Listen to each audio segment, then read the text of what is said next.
k pi square, आगे r to the power 5 r to the power 5 upon 48 48 और z पे निकालना है यहाँ पे, तो z क्यूब रख दूं. yes sir. This is z cube. Okay, so this is the quad potential. तो you see very very interesting case. तुम्हारे पास एक सिस्टम है, उस सिस्टम में मोनोपोल है ही नहीं, उसका कंट्रीब्यूशन भी नहीं है, डाइपोल का भी कंट्रीब्यूशन नहीं है, लेकिन क्वाड्रुपोल का कंट्रीब्यूशन है. So there is a possibility of a system जिसमें नेट चार्ज भी जीरो हो, नेट डाइपोल मोमेंट भी जीरो हो, बट क्वाड्रुपोल मोमेंट एग्जिस्ट करता हो. ओके, सो ये सब आप न्यूक्लियर फिजिक्स में भी कैलकुलेट करते हो ना, उसका शेप खराब होता है तो इसकी वजह से क्वाड्रुपोल्स जनरेट हो जाते हैं ना. शेप का मतलब होता है चार्ज डिस्ट्रीब्यूशन स्फेरिकल नहीं रहता, जिसकी वजह से क्वाड्रुपोल मोमेंट डेवलप हो जाता है. Okay, so you can write here that V monopole was zero, V monopole was zero, V dipole was zero, but V quadrupole was finite. This was finite and you have calculated this. So ये इस तरह से कोई दूसरा charge system आपको दिया जा सकता है. You may be given some charge system, a new charge system, and you have to calculate all these moments. So you can do it easily. Just what is important, the potential formula is important, and I know you have understood the symmetry to write it. लिखने में कोई गलती नहीं होगी अगर आपके दिमाग में लीजेंड्रे पॉलिनोमियल है. पहले में p0 cos theta, this will be 1. दूसरे में p1 cos theta will appear. तीसरे में p2 cos theta, half 3 cos square theta minus 1 will appear. So if that is in your mind, you will not do any mistake. And that rho may be given in a different way. अच्छा, एक बात और ध्यान रखना कि that rho d tau may be given for some other charge system which is not in 3D. So don't forget that rho d tau can be immediately written as sigma dA or lambda dx dl, right? सो अगर कहीं ये charge system नहीं है तो ऐसा नहीं है कि you can't calculate, you have to just put in the place of rho d tau you have to put sigma dA, and if it is 1D you have to put lambda dl, right? So we may calculate what is happening for a ring, a very nice problem that we have done. अगर आपको याद हो कि हमने इस type की एक problem करी थी जिसमें इस साइड पे पॉजिटिव चार्ज आ गया था, याद है, lambda naught cos phi,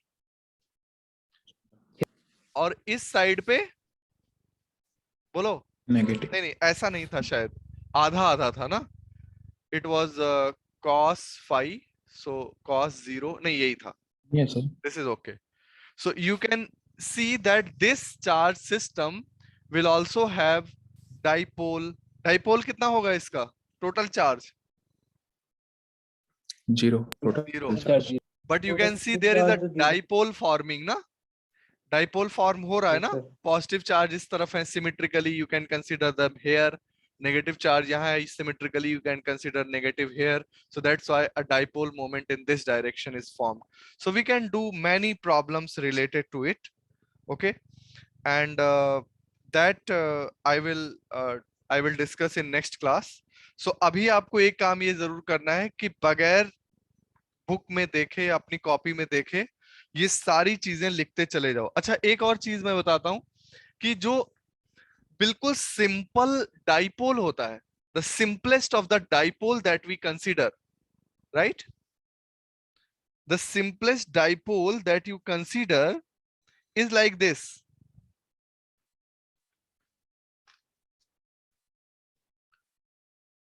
This is a coordinate system and some charge q is given here, some charge minus q is given here. Please see this.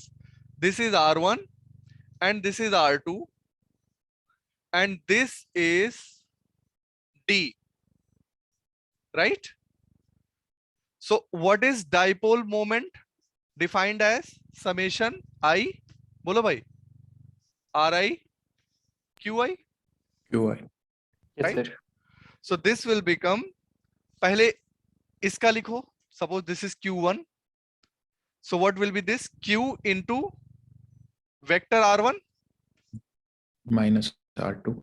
this will be Q into vector R1 plus summation है ना, minus Q into vector R2. यहीं से सीख लो point charge का dipole moment निकालना. So you have said it is summation I QI RI. RI is the position vector of QI. So what is the position vector of this charge Q? R1. What is the position vector of this charge minus Q? It is R2. So if I take Q, it will become R1 minus R2, right? Can you see this? Yes, sir. And if I apply triangle law, R2 plus D will become R1 by the triangle law. So what will be the value of D? It will be R1 minus R2. Can you see this? Yeah. So that's sir. why P will be equal to, P is a vector, Q into D vector. And what is the direction of D vector? From negative to positive. This is conventional. This is pure conventional. So ये मैंने आपको discrete charge का dipole moment सिखा दिया. Discrete charge dipole. What is monopole of discrete charge? Monopole moment? 0. 0. Because sum of these two charges is 0. What is dipole moment? It is given by this. P is equal to Q into D, and you have derived it from the basics. पहले continuous के लिए derive किया, फिर continuous को summation के form में लिख दिया. For the discrete system, continuous will be written in the form of summation, and then sum it up, apply the triangle law. ये मैंने क्या लगा दिया है? Triangle law, right? Or you got that P is equal to Q into D. And two types of dipole के नाम में भी मत भूलना. किसी को पता है? Ideal dipole and physical Yes, sir. dipole. Ideal dipole and physical. Physical dipole is this, in which two charges are separated by a small distance d, like HCl molecule. Yes. But ideal Yes. dipole में क्या करते हैं कि देखो P is equal to QD है. Ideal dipole में D को बहुत छोटा कर लेते हैं. D tending towards 0. मैं 0 नहीं लिख रहा हूं. और चार्ज को बहुत बड़ा कर लेते हैं. तो प्रोडक्ट तो रह गया ना, गायब नहीं हुआ. बोलो. So this is Yes, sir. ideal. तो ideal dipole हमेशा ऐसे बनाएंगे, just like a point charge, because you see D is very small ना. So ideal dipole की field यहाँ पे बहुत ही dense होगी, और physical dipole को थोड़ा ऐसे बनाएंगे, यहाँ पे इसकी field जो है वो बहुत dense नहीं होगी. Okay, this is the ideal dipole and physical dipole. So homework will be just take a white paper and write everything.